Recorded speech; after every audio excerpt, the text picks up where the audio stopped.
사랑하는 생명사랑교회 여러분, 전국의 성도 여러분, 지난 일주일 동안 평안하셨습니까? 오늘 예배에 참여하신 여러분 모두를 생명과 평화의 예수 그리스도의 이름으로 환영합니다. 오늘은 사순절 5번째 주일입니다. 우리가 매주 지키고 있는 지구를 위한 환경 실천은 샤워 시간에 물 사용을 줄입시다입니다. 우리나라는 물 부족 국가는 아직 아니지만 주로 비가 여름 7, 8월에 많이 오고 강수량이 여름에만 몰리기 때문에 사계절로 나누면 전체적으로는 조금 부족합니다. 그래서 물 스트레스 국가로 그렇게 분류되고 있습니다. 그런데 우리나라의 사람들이 1인당 물을 사용하는 것은 280리터나 되고 세계 인구에 봤을 때는 무려 2.8배나 많이 사용합니다. 그래서 앞으로 우리가 좀 물을 아껴 쓰고 좀 정말 그 전 세계를 위해서 또 우리나라의 그런 것을 위해서라도 물을 아껴 쓸 필요가 있습니다. 여러분도 여기저기에서 물을 좀 아껴 쓰는 그런 훈련을 하면 좋을 것 같습니다. 오늘 설교는 우리 육성환 목사님께서 해주십니다. 돌아오는 토요일 4월 1일은 월삭 기도회가 있습니다. 우리 매월 첫째 날 월삭 기도회를 하는데요. 우리 월삭 기도회를 하면서 한 달을 시작하는 그런 여러분 되시면 좋겠습니다. 이제 성부, 성자, 성령의 임재를 알리는 세 번의 지울림과 함께 올 한 해도 주님의 뜻 가운데서 정말 하나님의 말씀대로 살아가려는 여러분들에게 성삼일체 하나님이 주시는 하늘의 울림이 함께 하시길 기원드립니다.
주님을 믿는 성도들아, 너희 모두 주님을 사랑하여라.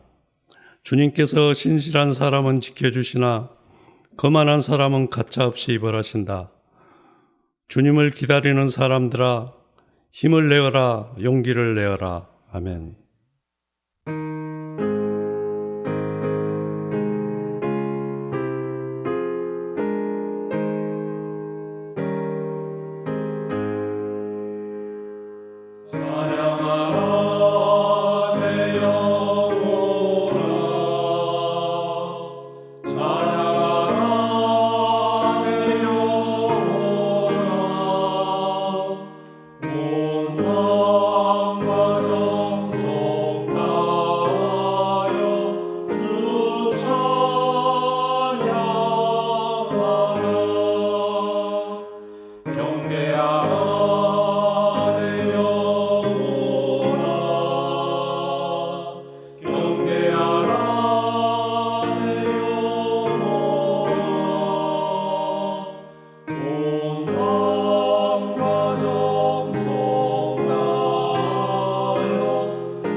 나의 영혼이 잠잠히 하나님만 바라며 나의 구원이 그에게서 오는도다.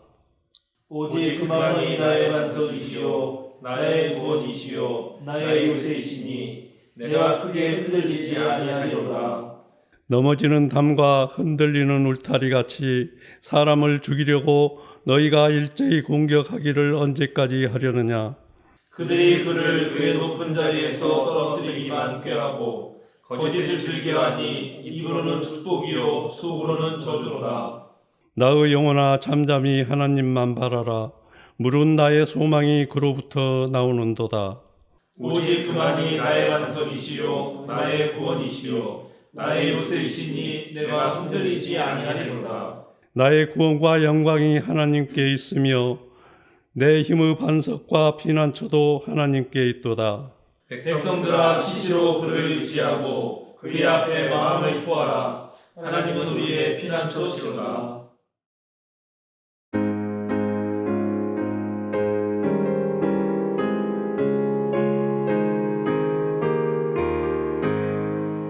하나님의 크신 사랑 하늘에서 내리사 우리 맘에 항상 계셔 온전하게 하소서.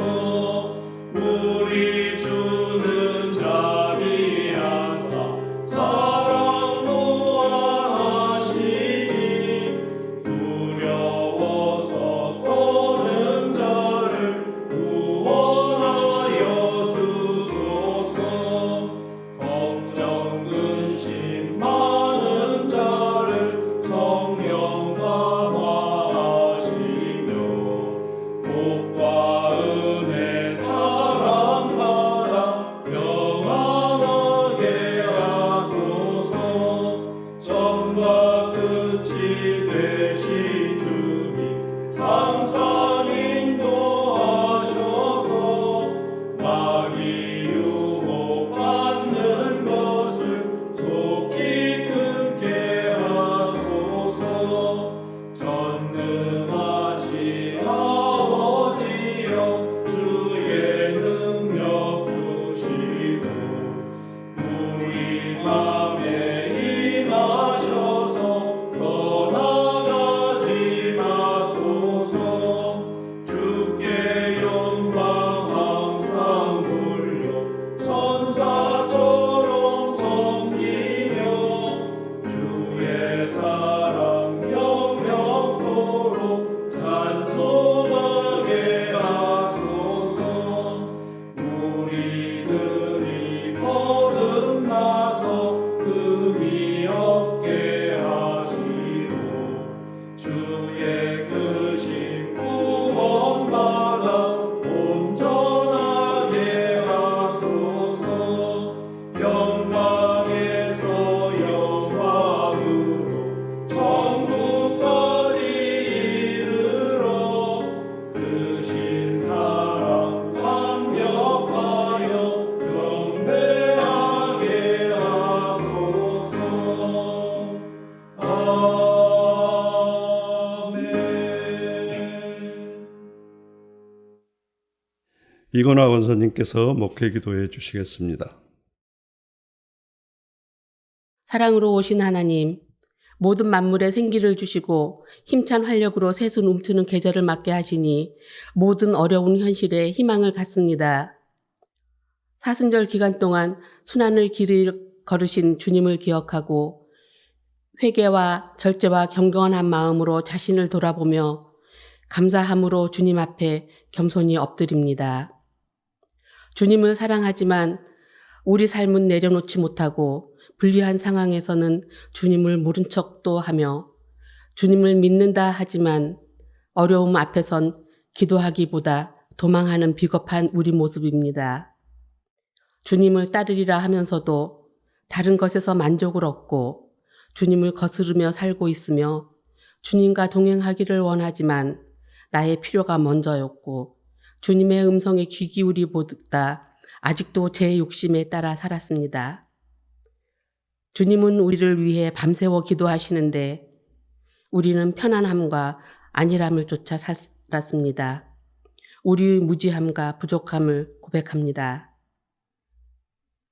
주님은 진리와 사랑과 평화를 말씀하시건만 전쟁은 끊이지 않고 이권 앞에선 진리도 사랑도 평화도 없는 듯한 세상을 살고 있으며 푸르렀던 지구별은 지진이다, 폭우다, 이상기온이다, 산불이다 병들어가는데 우리는 작디 작은 안일한 일상과 배부름의 유혹에서 벗어나지 못하고 이겨내려 하지 않으니 주님, 우리에게 진리를 알게 하시고 그것을 사랑으로 행동하는 지혜와 용기를 주옵소서.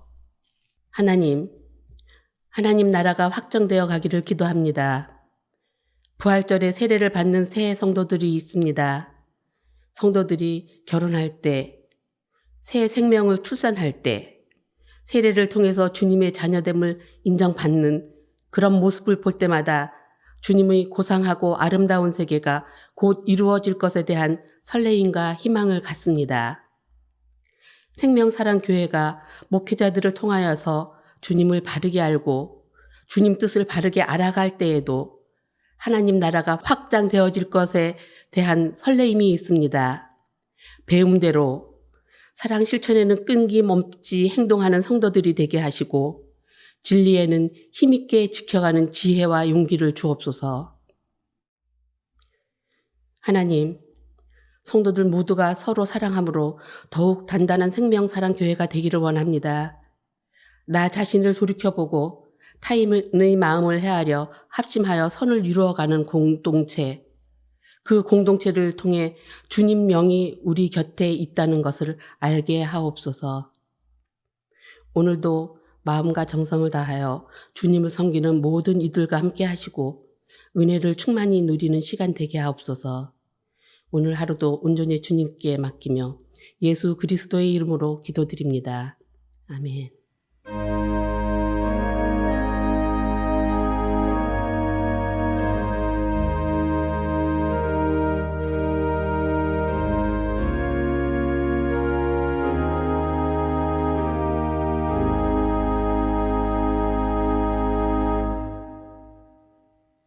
사순절 다섯째 주일 우리에게 주시는 성경 말씀은 출애굽기 34장 1절에서 9절, 로마서 11장 22절에서 26절 전반절 말씀입니다.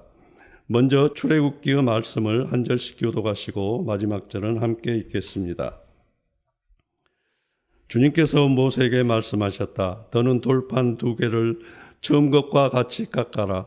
그러면 내가 깨뜨려버린 처음 돌판 위에 쓴 그 말을 내가 새 돌판에 다시 새겨주겠다. 너는 그것을 내일 아침까지 준비해서 아침에 일찍 시내산으로 올라와서 이 산 꼭대기에서 나를 기다리고 서 있거라. 그러나 아무도 너와 함께 올라와서는 안 된다. 이 산 어디에도 사람이 보여서는 안 된다. 산 기슭에서 양과 소에게 풀을 뜯기고 있어도 안 된다. 모세는 주님께서 그에게 명하신 대로 돌판 2개를 처음 것과 같이 깎았다. 이튿날 아침에 일찍 일어나서 그는 2 돌판을 손에 들고 시내산으로 올라갔다. 그때 주님께서 구름에 쌓여 내려오셔서 그와 함께 거기에 서서 거룩한 이름 주를 선포하셨다. 주님께서 모세 앞으로 지나가시면서 선포하셨다. 주 나 주는 자비롭고 은혜로우며 노하기를 더디하고 한결같은 사랑과 진실이 풍성한 하나님이다. 수천 대에 이르기까지 한결같은 사랑을 베풀며 악과 허물과 죄를 용서하는 하나님이다. 그러나 나는 죄를 벌하지 않은 채 그냥 넘기지는 아니한다. 아버지가 죄를 지으면 본인에게뿐만 아니라 3, 4대 자손에게까지 벌을 내린다. 모세가 급히 땅에 엎드려서 경배하며 다 같이 아뢰었다. 주님께서 저에게 은총을 베푸시는 것이 사실이면 주님께서는 우리와 함께 가주시기 바랍니다. 이 백성이 고집이 센 백성인 것은 사실이나 주님께서 우리의 악과 우리의 죄를 용서해 주시고 우리를 주님의 소유로 삼아 주시기를 바랍니다. 다음은 로마서 말씀을 한 절씩 교독하시고 마지막 절은 함께 읽겠습니다. 그러므로 하나님의 인자하심과 준엄하심을 생각해 보십시오. 하나님은 넘어진 사람들에게는 준엄하십니다. 그러나 그대가 하나님의 인자하심에 머물러 있으면 하나님이 그대에게 인자하게 대하실 것입니다. 그렇지 않으면 그대도 잘릴 것입니다. 그러나 믿지 않았던 탓으로 자기가 받았던 바지를 믿게 되면 그 바지들도 덧붙임을 받게 될 것입니다. 하나님께서는 그들을 다시 접으실 수 있습니다. 그대가 본래 돌 올리브 나무에서 잘려서 그 본성을 거슬러 참 올리브 나무에 접붙임을 받았다면 본래 붙어있던 이 가지들이 제 나무에 다시 접붙임을 받는 것이야 얼마나 더 쉬운 일이겠습니까?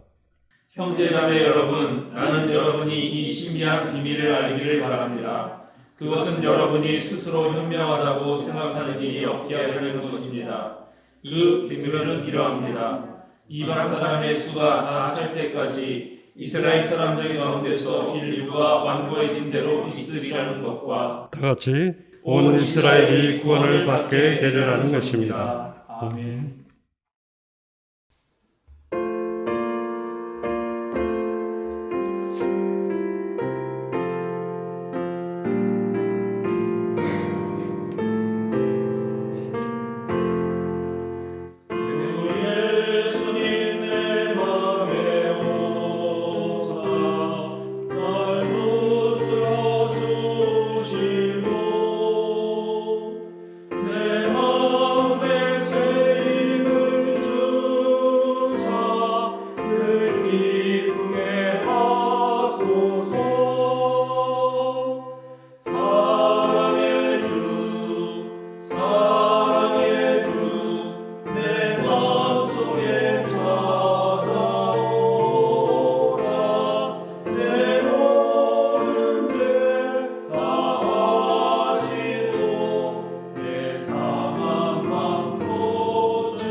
육성한 목사께서 보라색 하나님이라는 제목으로 말씀 전해 주시겠습니다. 유한한 존재인 우리는 온 우주를 품고 계신 하나님을 온전히 알 수도 경험할 수도 없습니다. 아무리 뛰어난 신학자라고 해도 하나님의 깊이 만나고 일치를 경험하는 영성가라고 해도 하나님을 전부 알 수는 없을 것입니다. 신앙인들은 하나님에 대해 알고 체험하고 있지만 그것은 하나님의 아주 작은 일부분입니다. 끝을 알 수 없는 우주를 품고 계신 하나님을 생각할 때 우리의 하나님 경험이라고 하는 것은 카메라에 담긴 찰나의 순간 같을 것입니다. 하나님에 대해 안다고 말할 때 그 알은 우리의 존재에 아주 많은 영향을 받습니다. 지금 내가 어떤 상황에 처해 있는지, 어떤 배경에서 살아왔는지에 따라서 하나님에 대한 암과 경험이 달라진다는 것입니다. 우리는 서로 다른 렌즈를 통해서 하나님을 우리 안에 담습니다. 고통당하는 민중들에게는 어둠 속에 있는 이들에게 해방을 선물하시는 하나님의 이야기가, 권력자들에게는 왕에게 영원한 약속을 주시는 하나님의 모습이 뇌리에 강하게 남는 것처럼 말입니다. 따라서 내가 어떤 하나님을 알고 있고 또 경험하고 있고 믿고 있는지 정직하게 성찰한다면 우리는 오히려 우리 자신에 대해서 더 깊이 알게 되기도 합니다. 하나님에 대한 암과 체험, 그리고 우리의 믿음은 우리의 삶에 많은 영향을 주기도 합니다. 사람들은 믿음 혹은 자신의 신념대로 살아가기 때문입니다. 특히 신앙인들에게 하나님에 대한 이해와 믿음은 구체적인 일상과 연결되어 있습니다. 죄책감과 불안, 두려움이 일상을 사로잡고 있다면 그것은 삶의 어떠한 문제뿐만이 아니라 자신이 믿고 있는 하나님에 대한 어떠한 이해가 영향을 주었을 수도 있다는 것입니다. 사랑의 하나님, 은혜를 내려주시는 주님을 믿는다고 하지만 실상은 하나님을 아주 엄격한 아버지로 믿고 있을 수도 있다는 것입니다. 그래서 하나님에 대한 바른 이해를 가지는 것이 매우 중요합니다. 제가 담당하고 있는 청소년들에게 주기적으로 이러한 질문을 합니다. 여러분은 하나님이 어떠한 분이라고 생각해? 하나님에 대한 여러분의 생각을 한번 이미지로 표현해보자. 청소년들이 하나님을 어떻게 이해하고 있는지 물으면서 혹시 잘못된 하나님의 이미지를 가지고 있지는 않은지 살펴보고 요즘은 어떠한 감정을 느끼고 어떠한 일상을 보내고 있는지에 주목해 봅니다. 우리 청소년은 대부분 하나님에 대해서 긍정적인 이미지를 가지고 있습니다. 따뜻함, 밝은 빛, 강한 에너지, 위로해주고 안아주는 느낌 등입니다. 청소년들이라고 매번 새롭고 독특한 걸 말하는 것은 아닙니다. 이전에 들었던 대답과 크게 다른 것이 없다고 생각할 때쯤 한 청소년이 오랜만에 신선한 대답을 저에게 전해주었습니다. 저는 보라색이요. 오늘의 설교 제목이 보라색 하나님인 이유입니다. 보라색은 파란색과 빨간색이라는 서로 상반되는 색의 조합입니다. 이 청소년이 하나님의 이미지로 보라색을 떠올린 이유는 하나님은 심판하시는 두려운 분이시기도 하면서 사랑해 주시고 따뜻한 분이라는 생각이 들어서 두 색의 조합인 보라색이라는 이미지가 떠올랐다는 것입니다. 하나님에 대한 다양한 수식어와 이미지가 있지만 이 파란색과 빨간색으로 표현되는 두려움과 사랑의 하나님이야말로 가장 중요한 하나님에 대한 이해이자 우리 모두가 공유할 수 있는 하나님 이미지가 아닐까 싶습니다. 오늘 설교를 나누는 가운데 여러분이 믿고 있는 하나님 이미지를 성찰해 보시는 시간이 되시기를 바라며 오늘 저는 자비와 사랑이 넘치는 분이시자 우리에게 두려운 분이 되시기도 하는 보라색 하나님에 대한 말씀을 나누고자 합니다. 고대로부터 사람들은 자연현상과 같이 자신들의 힘으로 어찌할 수 없는 강력한 힘을 경험하면서 인간을 초월하는 어떠한 존재를 생각했습니다. 사람들은 신에 떨리는 존재, 알 수 없기에 더 두려운 존재로 인식했을 것입니다. 자신들의 존재가 바로 신으로부터 비롯되었다고 생각하고 또 그러한 신의 비위를 잘 맞추는 것이 평안한 삶을 이루는데 아주 중요한 부분이라고 생각했습니다. 그러나 많은 경우에 두려운 힘으로서의 신과 인간의 욕망, 그리고 권력자가 만났을 때 신의 이름으로 많은 사람이 억압을 당했고 또 고통을 겪었습니다. 지금도 마찬가지입니다. 현재 우리 사회 그리고 SNS에서 가장 뜨거운 이슈 중 하나는 여전히 사이비 교주들의 만행을 또 악행을 고발하는 나는 신이다 라는 다큐멘터리입니다. 한문덕 목사님이 지난 주일 설교 때 자세하게 다루어 주셨듯이 지난 주일에 많은 교회 목회자들이 이 문제를 다룬 것 같습니다.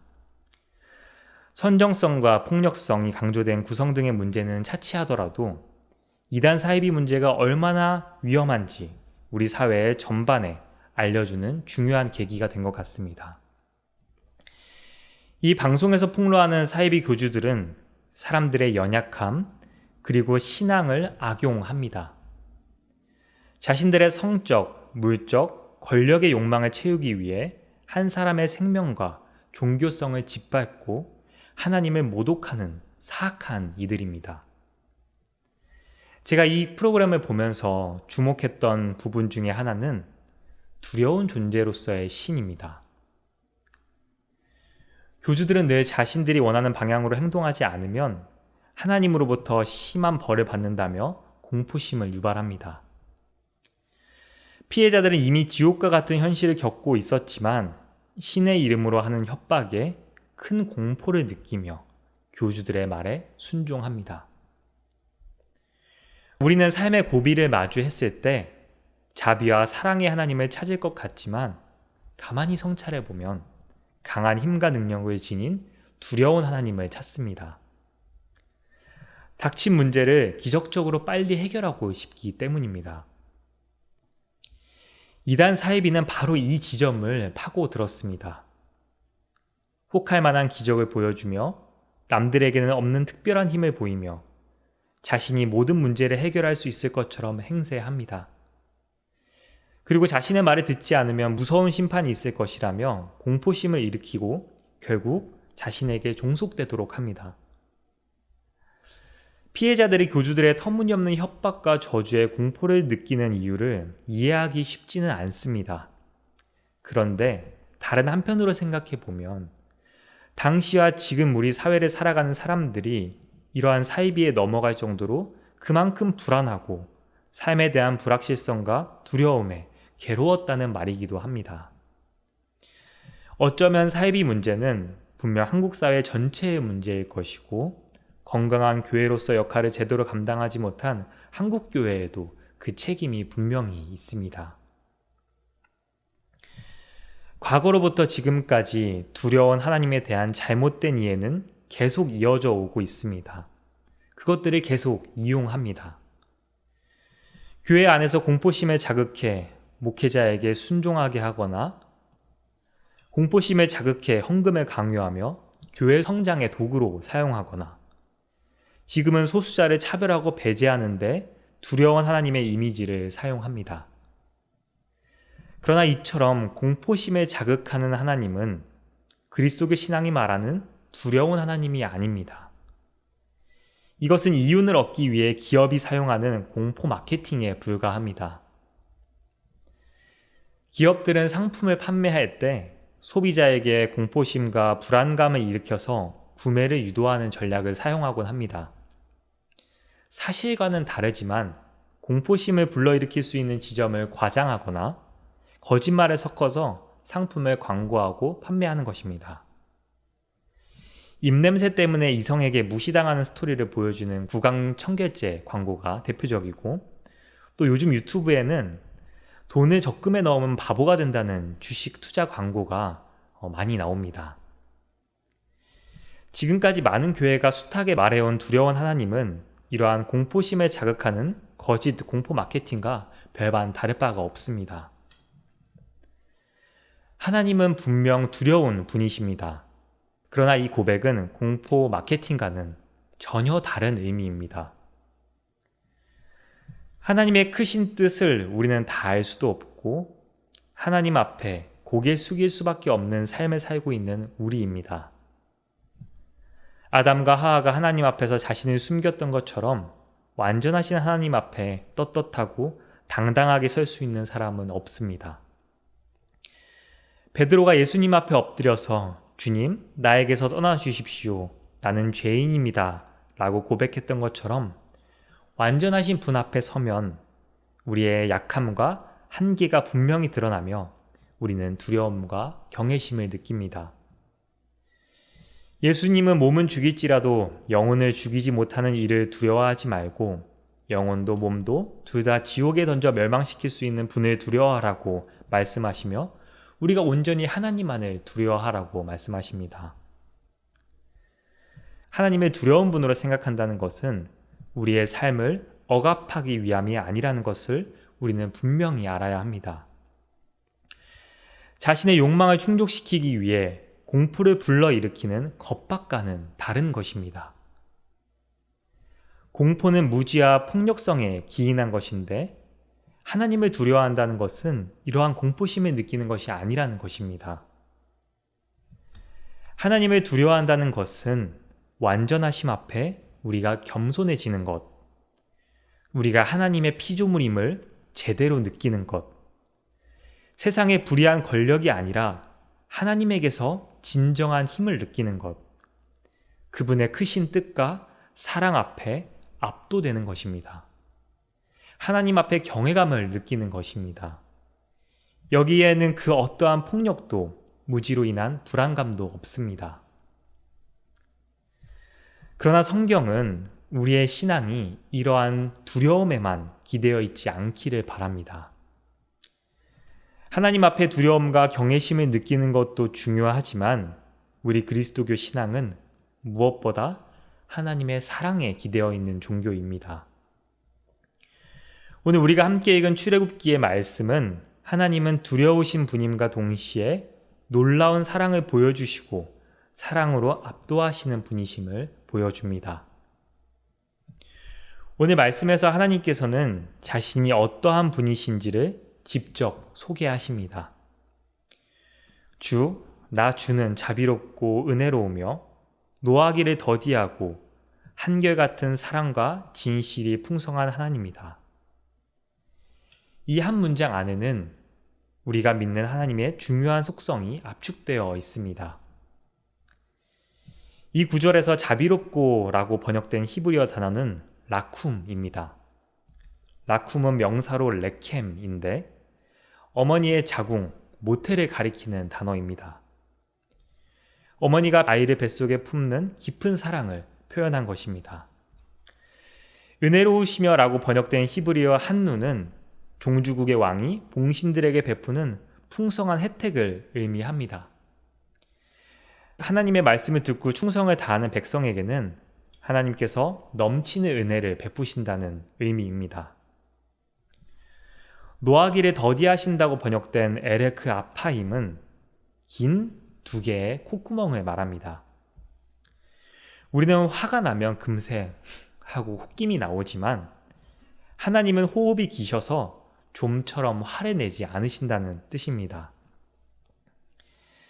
마지막은 풍성하다는 의미의 라브와 진실, 참, 진리를 가리키는 에메트, 그리고 하나님이 조건 없이 베푸시는 사랑을 뜻하는 헤세드를 하나로 엮고 있는데 이는 거짓 없는 진실한 사랑이 풍성하시다고 번역할 수도 있습니다. 세상의 사랑은 이익을 따지거나 누군가를 구속하는 폭력으로 왜곡되기 쉽지만 하나님의 사랑은 이해타산을 따지고 해를 입히는 사랑이 아니라는 것입니다. 사실 오늘 본문에서 이스라엘 백성은 두려움과 공포에 시달려야 하는 상황입니다. 모세가 야훼 하나님께 용서를 구하고 있듯이 이스라엘 백성은 지금 하나님께 큰 잘못을 범했습니다.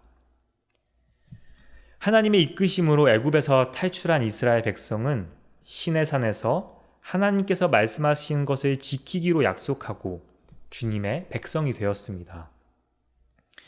그런데 모세가 성막 건설을 위한 하나님의 명령을 들으러 산을 오른 지 40일 만에 이스라엘 백성은 그 약속을 깨버립니다.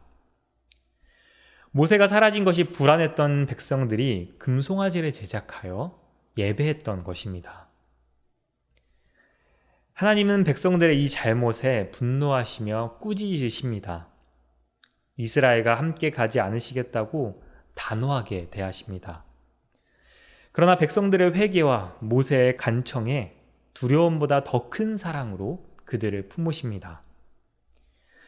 하나님은 우리의 죄악과 허물로 인해 우리를 가차없이 버리시는 분이 아니십니다. 끊임없이 용서하시고 오늘 모세에게 허락하신 두 번째 돌판처럼 새로운 기회를 주시는 분이십니다. 우리의 신앙은 바로 이러한 하나님의 자비와 사랑에 기대어 있어야 합니다. 깊은 사랑으로 아이를 품는 어머니, 풍성한 선물을 내려주시는 왕, 진실한 사랑과 용서의 손길, 이러한 하나님 이미지가 우리의 신앙의 바탕이 될 때 우리의 삶은 두려움과 불안, 죄책감이 아니라 자유와 기쁨, 평안으로 채워질 수 있습니다. 진정한 구원으로 이끄시는 하나님을 더 깊이 깨닫고 경험할 수 있습니다. 그러나 성경은 언제나 이 묘한 줄타기를 즐겨 합니다. 사실 엄밀하게 따지면 사랑의 하나님과 두려운 하나님은 상반되는 이미지입니다. 심판하시고 혼내시거나 사랑으로 품으시고 용서하시는 것 둘 중에 하나만 하시는 게 오히려 더 일관성이 있어 보이고 좋습니다. 두 이미지를 모두 가져간다는 것은 모순되는 지점이 분명히 있습니다. 그러나 우리 그리스도교는 하나의 이미지도 포기하지 않고 섞어서 보라색 하나님을 만들어냅니다. 오늘 우리가 읽은 로마서의 말씀에서 바울 사도는 말씀합니다. 하나님의 인자하심과 준엄하심을 생각해 보십시오. 바울 사도께서 오늘 말씀을 전한 이유는 이방인 그리스도인들의 교만 때문이었습니다. 로마교회 신도의 대다수는 이방인 그리스도인이었습니다.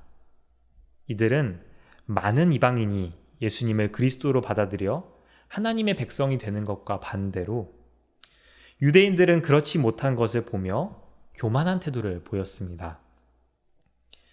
바울 사도는 이러한 모습을 보며 언제나 하나님의 인자하심에 기대어 있음과 동시에 우리는 언제나 하나님의 준엄하심 앞에 놓여 있음을 기억하라고 말합니다. 이방인 그리스도인들이 자신들의 공로가 아니라 온전히 하나님의 은혜로 구원받았다는 사실을 기억하지 못한다면 언제든지 하나님의 준엄하심으로 은혜의 선택에서 제외될 수 있다는 것입니다. 또한 지금 일시적으로 보이는 유대인들의 완고함은 더 많은 이방인을 구원하기 위한 하나님의 섭리이자 신비임을 깨달아 겸손하라고 말합니다.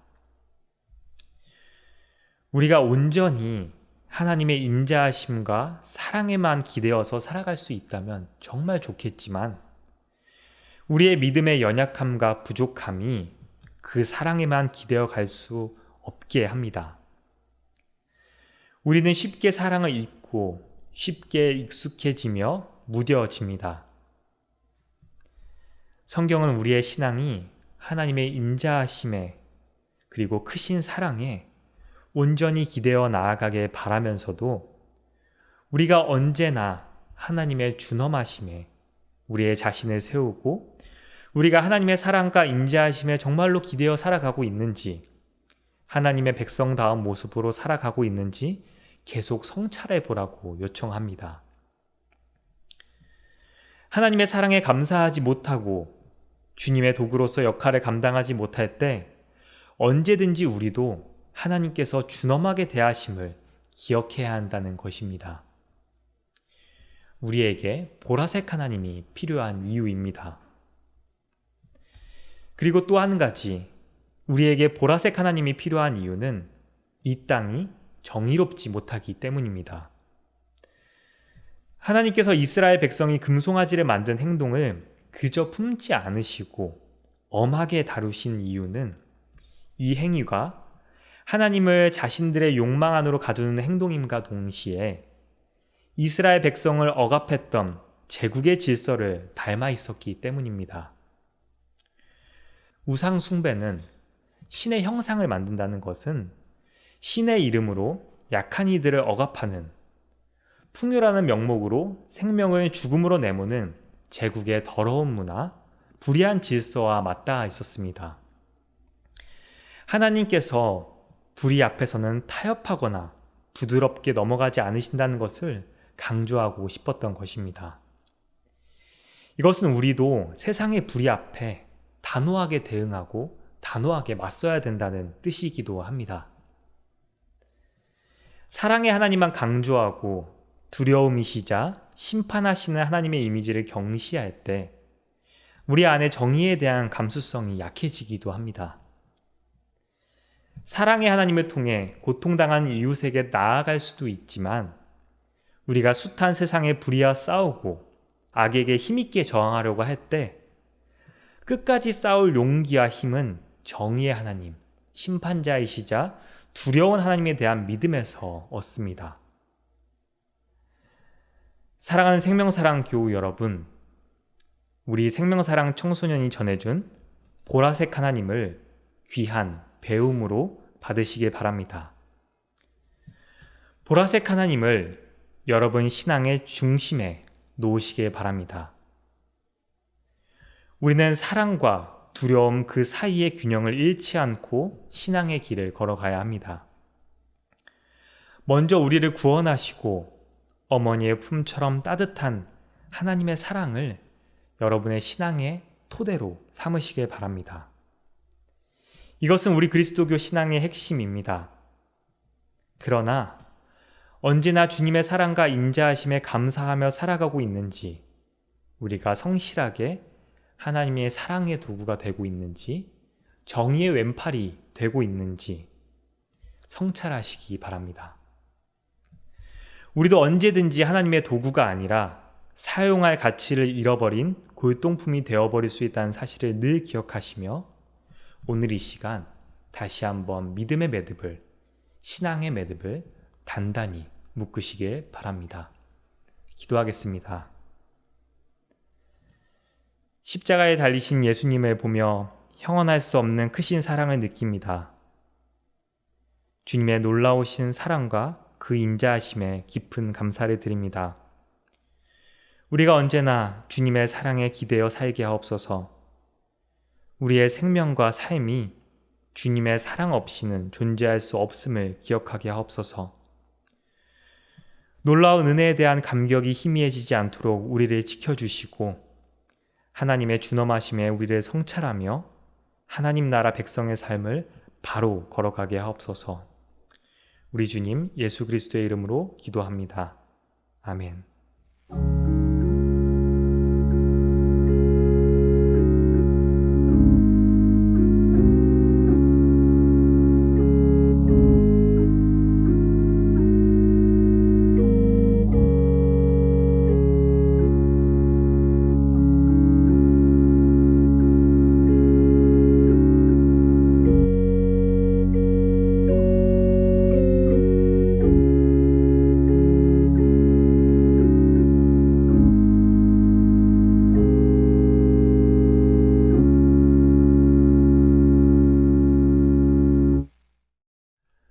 사도신경으로 우리의 신앙을 고백하겠습니다.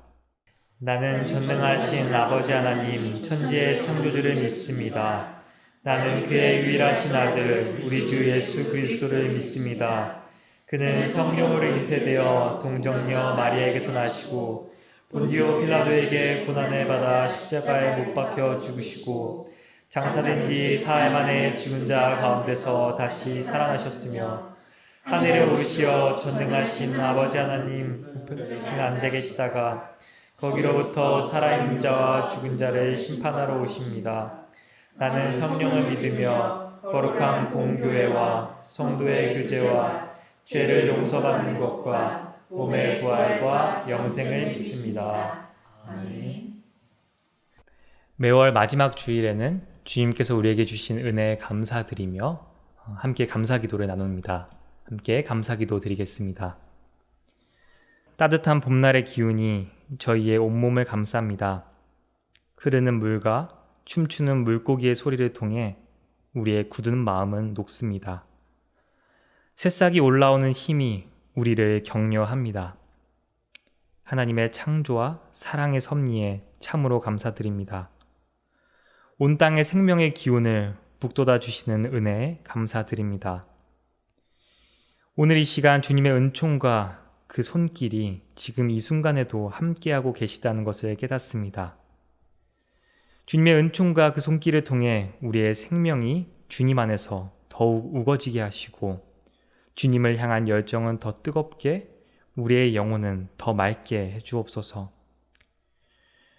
만물을 감싸시고 돌보시는, 그리고 우리를 이끄시는 주님의 은총에 감사드리며 우리의 모든 것을 주님께 드립니다. 주님께 드리는 이 예물이 하나님 나라, 당신의 나라를 위해 귀하게 사용되게 하옵소서. 우리 주님 예수 그리스도의 이름으로 기도드립니다. 아멘.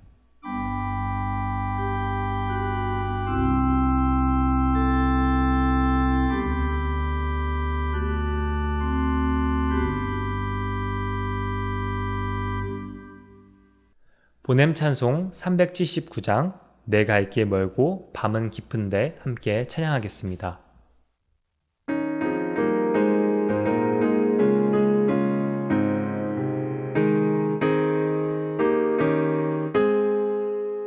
내가 길 멀고 밤은 깊은데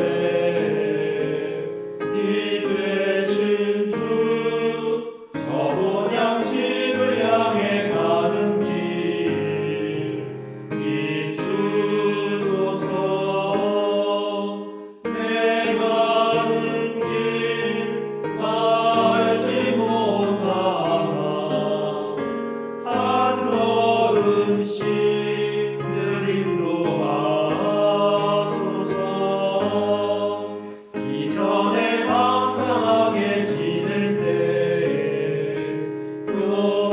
도망하여 맘대로 고집하던 이제인 사하소서. 내 지은 죄 다 기억 마시고 주 뜻대로 늘 주장하소서. 이전에 나를 인도하신 주 장래에도 내 앞에 험사술령 만날 때에 도우소서. 밤 지나고 저 맑은 아침에 기쁨으로 내 주를 만나리. 아멘.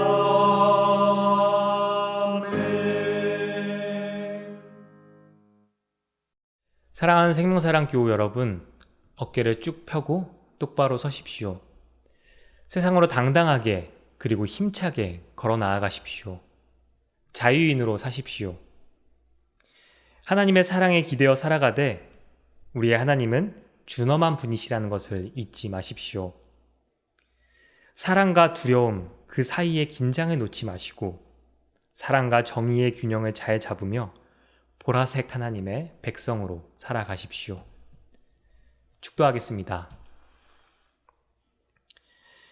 이제는 우리 주 예수 그리스도의 은혜와 하나님의 무한하신 사랑과 성령님의 거룩한 친교가 하나님의 사랑을 기억하고 두려우신 하나님 앞에 자신을 늘 성찰하기를 결단하는 생명사랑 교우들과 함께 예배하는 모든 성도 위에 지금부터 영원토록 함께 있기를 간절히 축원하옵나이다. 아멘.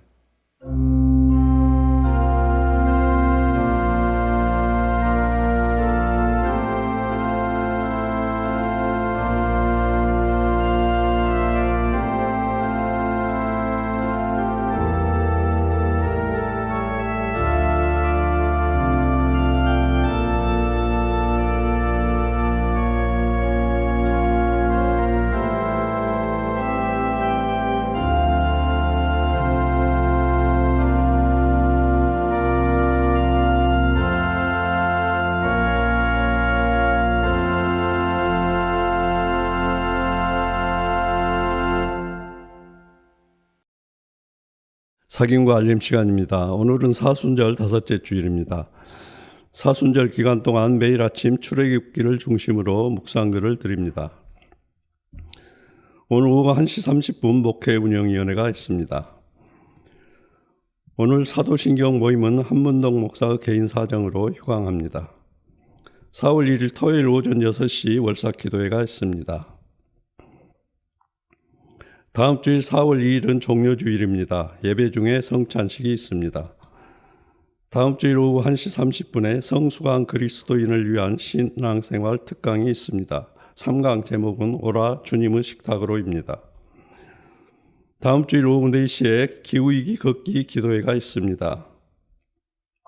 장소는 성공회 대성당 앞 서울시청 건너편이며 준비물은 기후위기 손팻말입니다.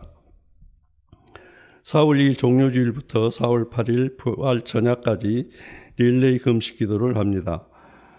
참여하실 시간에 성함을 적어주시길 바랍니다. 현장은 예배당 뒤편, 온라인은 카카오톡 투표를 해주시고 금식원금은 국경선 평양학교 땅 한 평 기금에 후원합니다. 4월 7일 저녁 7시 30분 성금요일 예배가 있습니다. 부활주일 4월 9일에 세례식이 있습니다. 세례를 희망하신 분들은 오늘 26일까지 교육실로 알려주시기 바랍니다.